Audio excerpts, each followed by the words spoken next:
ఒకరోజు కొందరు చేపలు పట్టే వాళ్ళకి చేపలతో పాటు ఒక రాయి దొరుకుతుంది. అప్పుడు వాళ్ళు ఆ రాయిని పడేస్తారు. కానీ ఒక వ్యక్తి ఆ రాయిని ఒక గోడలో గ్యాప్ని చూసి ఆ రాయిని అందులో పెడతాడు. ఒకరోజు ఒక అమ్మాయి ఆ గోడ వెనకాల ఏముందో తెలుసుకోవాలని ఆ గోడపైకి ఎక్కి చూస్తుంది. చూసి భయంతో ఆమె గోడపై నుంచి పడిపోతుంది. ఆ సమయంలో ఆ రాయి కూడా ఆమెతో కలిసి కింద పడిపోతుంది. ఆ రాయి కింద పడి పగిలిపోతుంది. అప్పుడు ఆ రాయిలో ఆమెకు బంగారం కనపడుతుంది. ఆమె దానిని తొందరగా ఇంటికి తీసుకొచ్చింది. బాగా శుభ్రం చేసిన తర్వాత ఆమెకు అది బంగారపు బాటిల్ అని తెలుస్తుంది. అయితే శుభ్రం చేసే ప్రక్రియలో ఆమె అనుకోకుండా బాటిల్ మూతని తీసింది.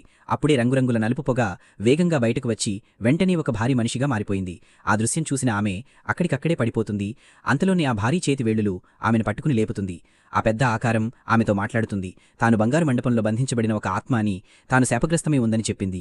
ఎవరైనా తనకు 3 కోరికలు చేస్తే ఆ కోరికలు నెరవేరటమే కాకుండా తాను కూడా విముక్తి పొందుతానని చెప్పింది. ఇది విన్న ఆ అమ్మాయి వెంటనే మొదటి కోరిక కోరింది.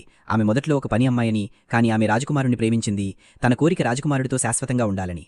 అప్పుడు ఆ ఆత్మ బాటిల్ నుంచి ఒక మాయాజాల నూనెను తీసి ఆ అమ్మాయి శరీరమంతా పూసింది. భద్రత కోసం వారు ఆ బాటిల్ను ఇటుకన క్రింద దాచిపెట్టారు, చెడ్డవాళ్ల చేతుల్లోకి పోకూడదనే ఉద్దేశంతో.